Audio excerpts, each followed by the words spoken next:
네, 산소통 2부 시작하겠습니다. 사실 제가 오프닝에서 말씀을 못 드렸는데요. 이 지금 방송을 들으시는 분들은 산소통 왜 이렇게 오랜만에 하지? 라고 약간 궁금하신 분 있으셨을 것 같아요. 그동안 사회적 거리두기, 코로나 때문에 저희가 아무래도 팟캐스트 같은 경우에는 좁은 공간에서 하다 보니까 조금 조심을 했고요. 오늘 같은 경우에도 가장 큰 스튜디오를 이용해서 가장 멀리 전보다 확실히 넓어졌어요. 네, 가장 멀리 떨어져서 최대한 조심해 가면서 저희가 방송 진행하고 있다는 점 공지드리겠습니다. 그리고 이제 코로나가 물론 여전히 또 조심해야 되지만 그래도 다시 뛰어야 될 시기니까 저희 산소통도 열심히 앞으로 업로드 되도록 노력하겠습니다. 배성지 기자님, 네. 특히 3월 18일에 이제 추가 경정 예산이죠. 추경이 통과가 됐고요. 2,850억 원 규모의 추경을 확정 지었습니다. 2차 추경도 있고 또 좀 계속적으로 추경은 준비가 될 것 같은데요. 기자님 이번 추경 어떻게 보세요? 뭐 제가 감히 뭐 추경을 어떻게 논할 수는 없지만 산업부만 일단 들여다봐야 될 거예요. 여기는 산소통이니까. 네네네. 뭐 2차 추경은 이제 깎일 예정이죠, 사실. 네. 이게 500억 정도 어제 장관께서 나와가지고 말씀을 하셨고 1차 추경 같은 경우는 제가 아까 돈의 흐름을 이야기를 했었는데 네. 돈의 흐름을 흘러가게 하려는 시도들이 좀 보여요. 네, 음. 뭐 그래서 전기 쪽에 아무래도 지원책이 굉장히 많이 나왔고 좀 약간 의외로 다가온 건 네. 무역보험기금 출연금, 그러니까 네. 수출채권 조기 현금화를 하는 게 500억 원이 이번에 들어갔어요. 네네. 근데 이게 전체 추경 예산안의 한 18% 정도밖에 안 되거든요. 네.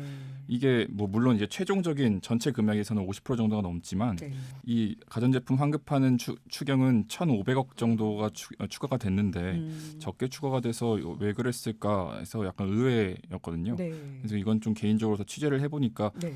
뭐 무보는 이게 무역보험 쪽에서 또 별도의 기금을 운영 중이기도 맞습니다. 하고 네네. 그래서 네. 이제 500억 정도 추가를 해서 최종적으로는 3,460억 예. 정도라고 이야기를 들었습니다. 예. 뭐 여튼 이제 산업통상자원부니까 네네네. 저는 이 수출 쪽에 좀 지원을 했으면 더 하면 더 더 힘을 더 실었으면 좋겠다 네, 정도로 좋은 볼 수 있을 것 같습니다. 지적이십니다. 그래서 지금 배 기자님이 좀 많이 얘기해 주셨는데 산업통상자원부 소관 추경 사업 리스트를 간단하게 제가 언급해 드리면요. 지금 말씀하신 무역보험기금 출연금이 또 자리를 하고 있고요. 그리고 소상공인 전기요금을 한시적으로 지원하는 것도 들어가 있습니다. 그리고 지역활력 프로젝트도 포함이 됐고요.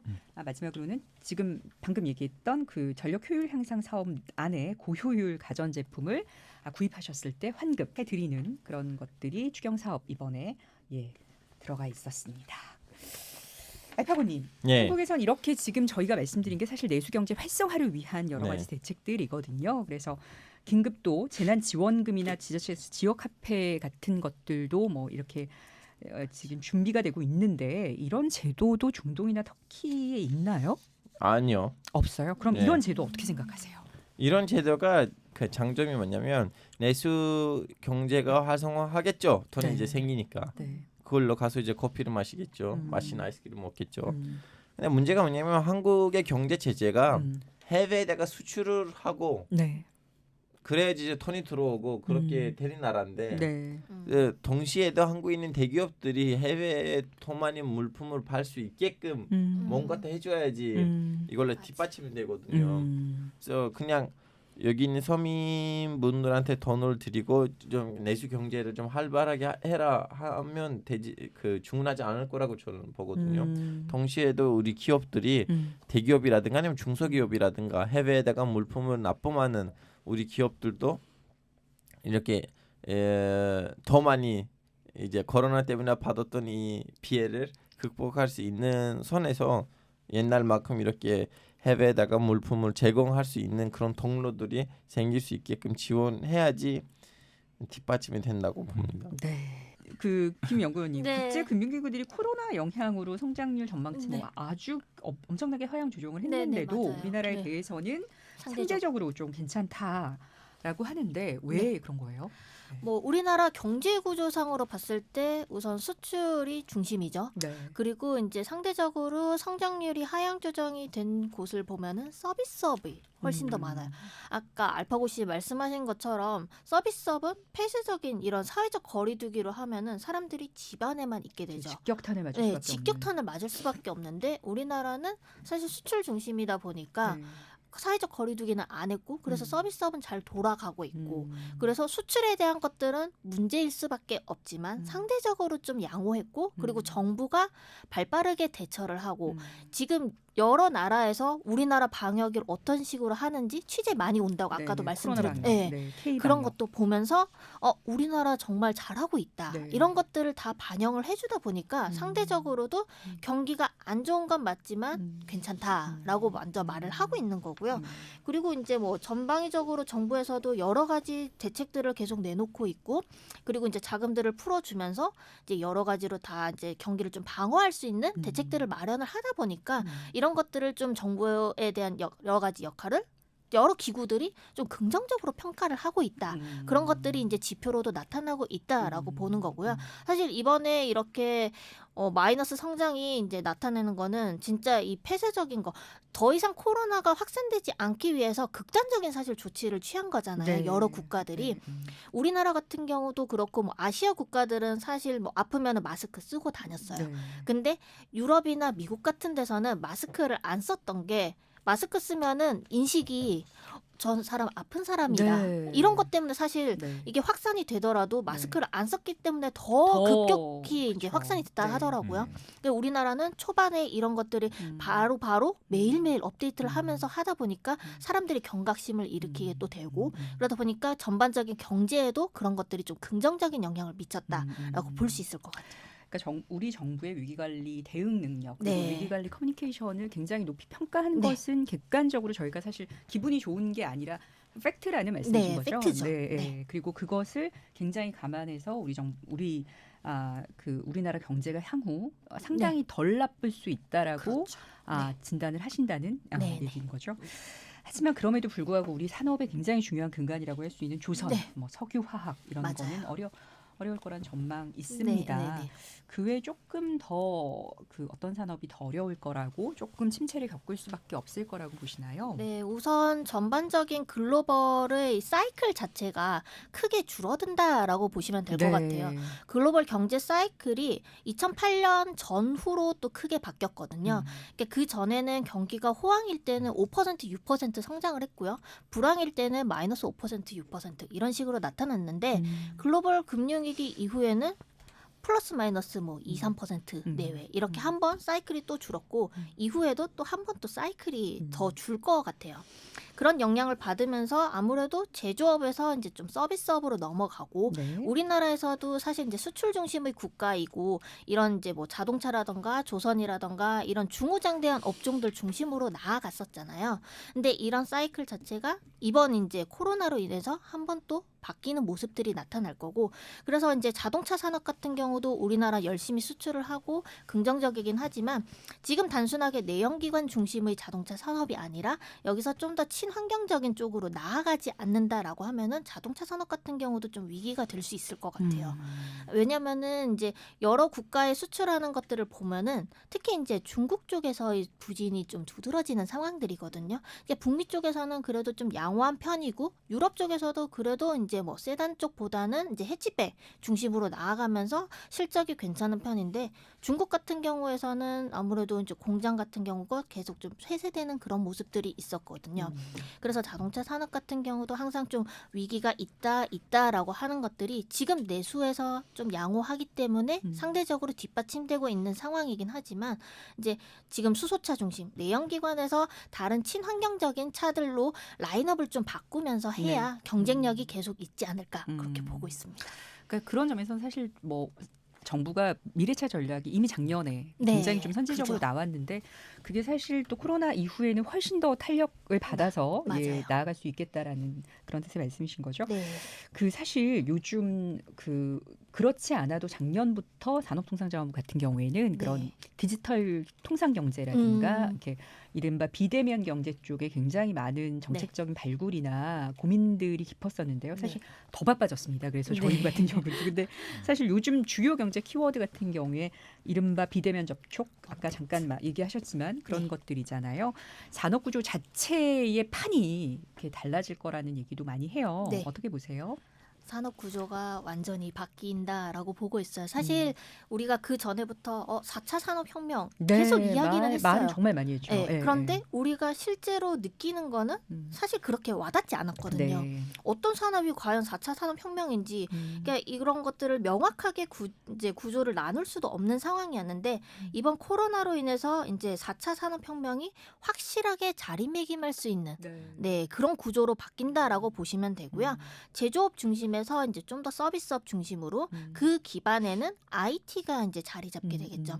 우리나라 같은 경우는 사실 이제 IT 쪽으로 잘 하고 있고 특히 이제 이렇게 4차 산업혁명이 이제 완전히 자리 잡기 위해서는 특히 IT 소프트웨어 쪽으로 이제 좀 더 활성화된다라고 보고 있는데 이런 것들 중심으로 가면서 좀 더 무거운 산업이 아닌 가벼운 산업 쪽으로 산업 구조가 좀 더 재편이 될 수 있다라고 보고 있고요. 그래서 우리가 처음에 뭐 생각하지도 못했던 거, 뭐 3D 프린트로 예를 들어서 설명을 드리면은 몇 년 전에 처음에 이제 3D 프린트 나왔었는데 사람들이 이거 비싸기면 비싸고 뭐 얼마나 쓰겠어 이렇게 맞아요. 했는데 지금 이제 이렇게 비대면이 되면은 사람들이 3D 프린트기를 집에 가지고 있어서 이제 직접 만들어서 필요한 것들은 그러면 단가도 또 낮아질 수도 있고요. 그리고 전반적으로 어차피 교역 같은 경우도 지금은 세계화 시대지만 반세계화 시대로 지금 조금씩 코로나 때문에 네. 접촉이 줄어들면서 오히려 네, 갈 가능성이 역설적으로. 높게 되거든요. 더 뭔가 지역적이고 더 국지적으로 갈 수 네. 있는. 네. 그래서 이제 수출 중심보다는 좀 더 내수 중심으로 가게 되고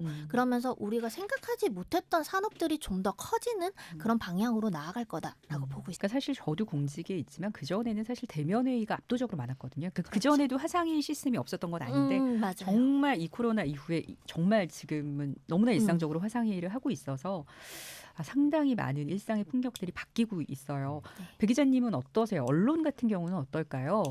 저희는 안에 들어가서 방송이잖아 보니까 제작이라는 안에 들어가서 제작이라는 거를 걸 해야 그렇죠. 되잖아요. 네. 근데 이제 뭐 왜 밖에 나와서 한다는 이제 업체들도 나오고 있고 뭐 뭐 컨콜이나 네. 아니면은 컨퍼런스 브리핑을 콜이나 하거나 네. 네, 이런 것들을 인터넷이나 네. 뭐 이런 걸로 대체를 하고 있는 것들도 많이 나오고 네. 있고 자동차 출시를 할 때도 네, 온라인으로 온라인으로 네. 하고 있죠. 네. 네, 이런 것들이 많아지면서 근데 아무튼 사실 약간 코로나가 물론 어떻게 보면 굉장히 참 힘겨운 지금도 계속되고 네. 있는 여러 가지 악재일 수도 있지만 그 안에서 또 여러 가지 또 새로운 기회가, 상황들을 예, 맞닥뜨리게 되면서 네. 또 기회가 되는 것 같습니다. 그래서 아무리 나쁜 일도 사실 그것을 받아들이는 거에 그렇죠. 따라 상당히 달라질 수 있겠구나라는 생각도 들게 됐습니다. 네, 퀴즈 하나 더 하고 진행할게요. 세계 경제가 침체 속에서도 정부와 그러니까 저희 산업통상자원부에서는 경제 활성화를 위해서 여러 방안을 내놓고 있습니다. 그래서 오늘은 산업통상자원부에서 마련한 여러 정책과 현황을 퀴즈로 한번 풀어보겠습니다. 대외 여건 악화로 수출 계약이 파기되고 대금 결제 지원 등의 애로를 겪고 있는 수출 중소 중견기업에게 긴급 유동성 지원을 확대하기 위해 바로 아까 배성재 기자님이 말씀해 주셨던 사례였죠. 수출 채권 조기 현금화 지원 예산이 있는데요. 이게 100억 원이 반영됐다. 맞으면 O, 틀리면 X. X.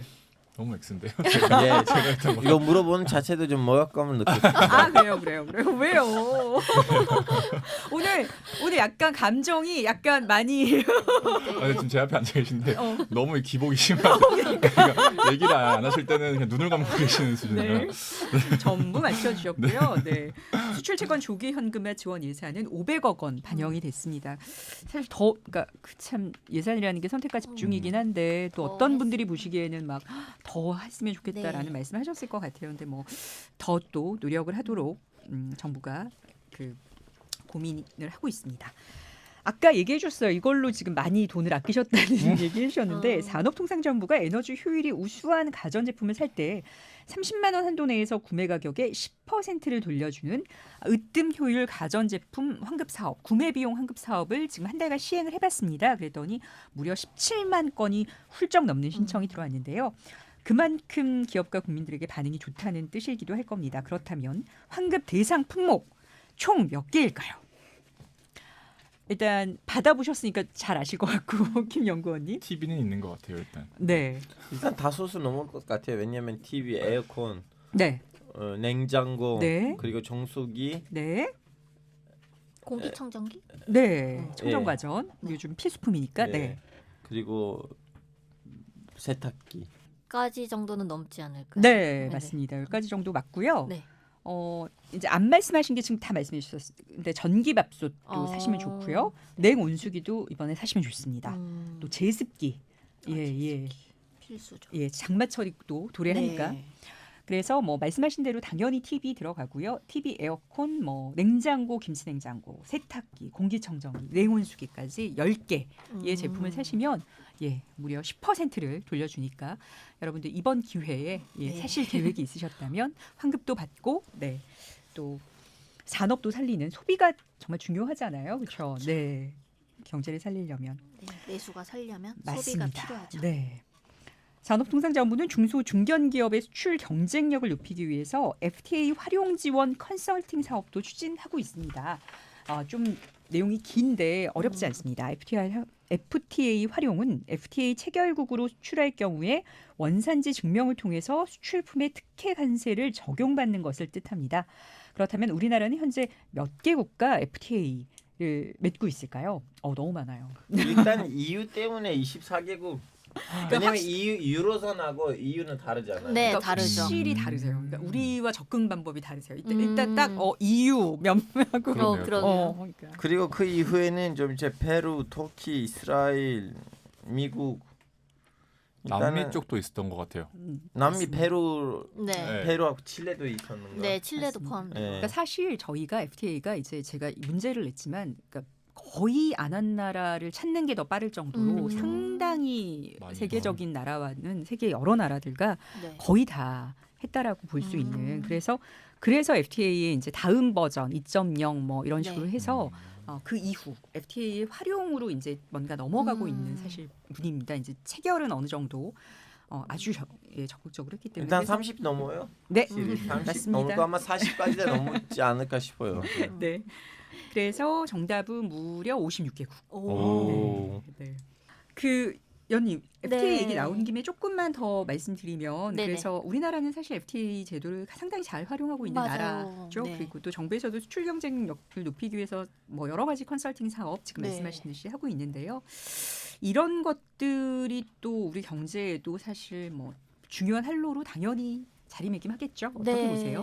그렇겠죠. 아무래도 뭐 제조업에서 서비스업으로 넘어가는 이런 환경이라 하더라도 제조업 자체가 아예 없을 수는 없거든요. 네.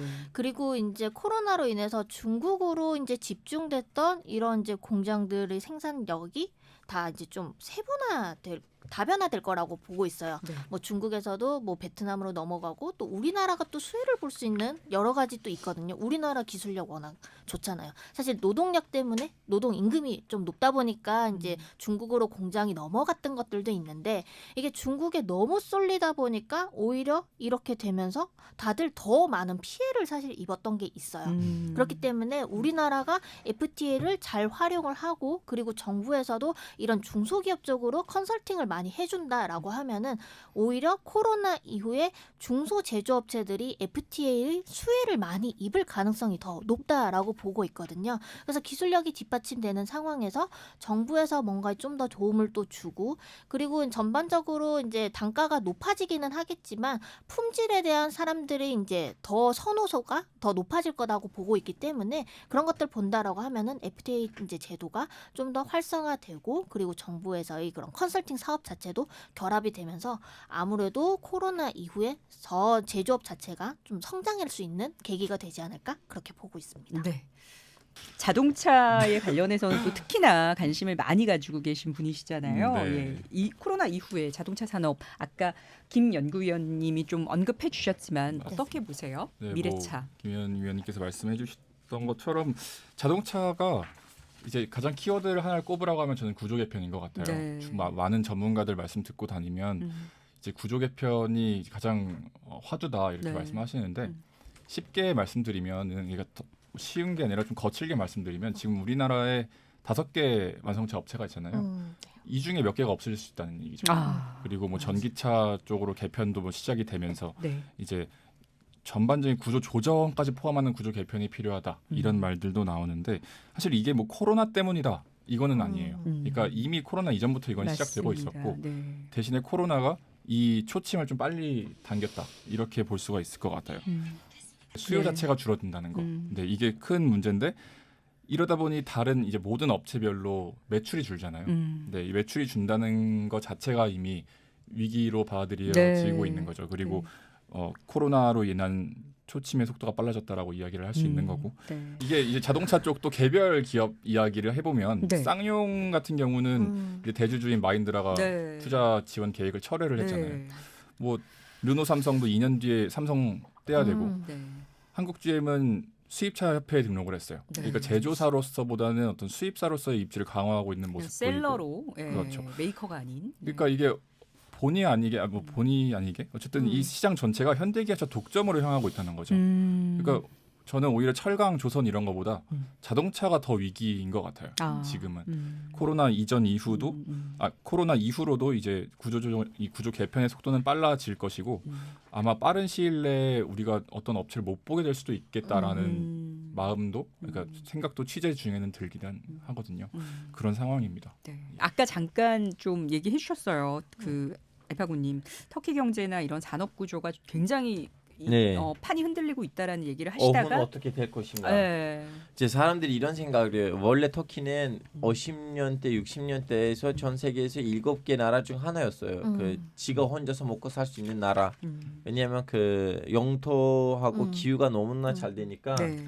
굳이 외부란 무역을 안 해도 지가 혼자 먹고 살 수 있는 7개 나라 중 한 명이었는데 이제 시간 흘러가면서 정치인들의 그 포퓰리즘 정책 때문에 터키 농업 그리고 가축 죽었거든요. 왜냐하면 이제 인간이 농업을 별로 하고 싶지는 않더라고요. 왜냐하면 그 인간은 본능적으로 왜냐하면 농업을 하려면 미안하지만 똥도 묻어야 되고 흙에서 이렇게 걸어가야 되고. 알파고님의 개인적인 의견이십니다. 터키 사람들의 느낌이에요. 한국 농부들을 제외합니다.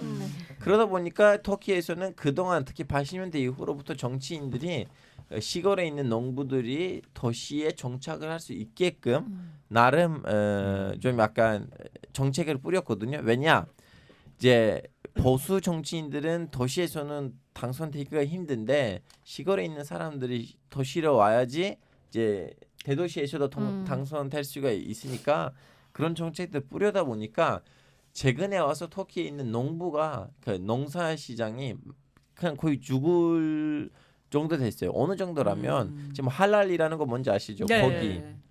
원래 특히 무슬림 사람들은 먹는 고기에 대해서 너무 예민한데 터키에서 그 농사 시장이 얼마나 죽었냐면 우리는 세르비아에서 소고기 수입했어요.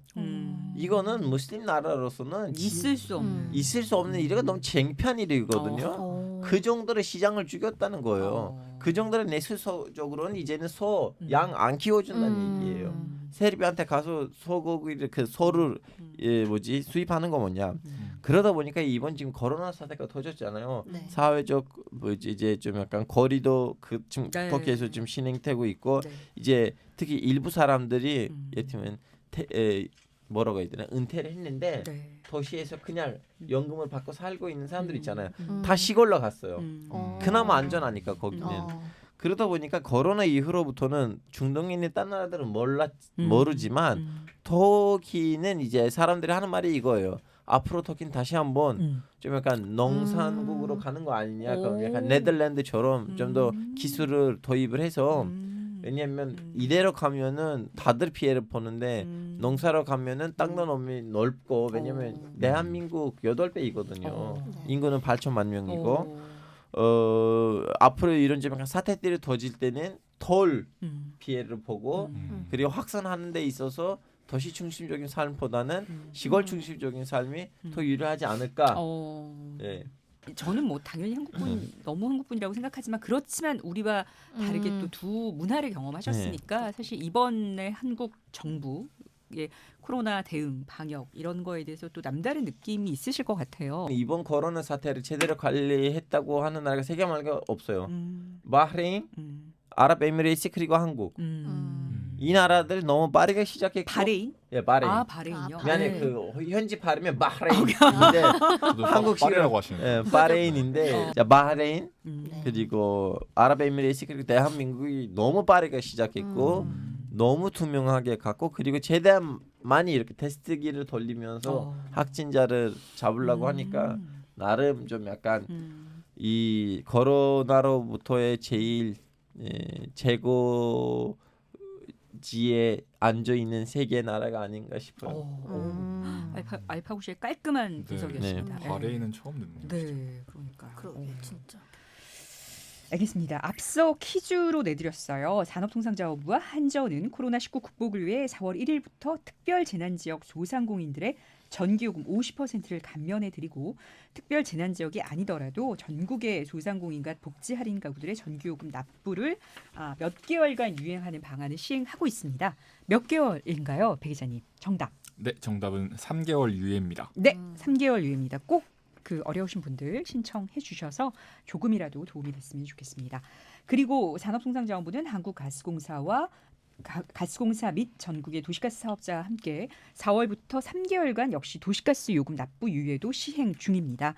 이 대상은 소상공인과 주택용 요금 경감 가구인데요. 주택용 요금 경감 가구는 기초생활 수급자, 차상위 계층 등 사회적 배려 대상자입니다. 유예 대상자는 4월 도시가스 요금 청구분부터 3개월분 요금의 납부 기한이 각각 3개월 연장이 됩니다. 연장 기간 중에는 미납료 부과되지 않습니다. 미납에 따른 연체료 부과되지 않습니다. 관할 도시가스사 콜센터 및 홈페이지 등을 통해서 방문 없이 납부 유예 신청이 가능하고요. 좀 더 자세한 사항은 산업통상자원부 또 홈페이지나 여러 가지 SNS를 접속하시면 또 충분한 정보들이 있으니까 많이들 이용하셨으면 좋겠습니다. 주택용 요금 경감 가구는 별도 구비 서류 역시 필요 없습니다. 드디어는 아니죠? 즐거우셨죠? 네, 재밌었어요.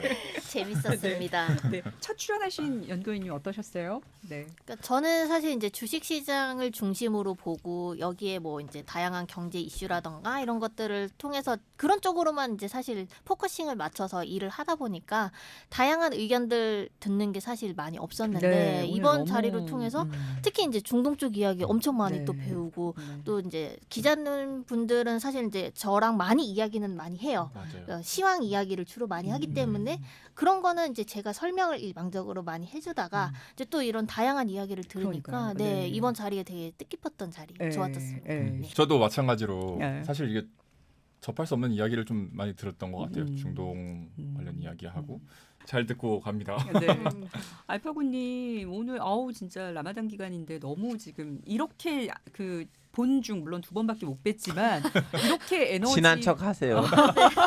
이렇게 에너지가 다운돼 있는데도 막 말씀만 나오면 또 네. 그죠? 네. 돌변해서 저 라마단기 아니었으면 진짜 신나는 시간으로 아우 충분히 신났습니다. 아니 이건 아무것도 이거는 그냥 예고편. 예고편이에요. 라마단을 잘 마무리하시고 네. 또 이제 끝나시고 나서 또 엄청난 에너지를 가지고 또 한번 모시죠. 또 석 달 이후 만나는 거 아니에요? 라마단은 이제 곧 끝나죠. 네. 네. 곧 일할 말이 25일 이후에 끝나요. 알겠습니다. 예. 수소 공부 좀 하고 계시면 다음에. 알겠습니다. 공부하고 있습니다. 네. 바다엔 밀물과 썰물이 있습니다. 그리고 밀물과 썰물의 차가 크면 클수록 갯벌은 더욱 활성화된다고 합니다. 요즘 전 세계의 모습도 비슷합니다. 코로나19가 밀물처럼 밀려왔다가 썰물처럼 언젠가는 물러나면 여러 가지 문제들이 갯벌처럼 남을 테니까요.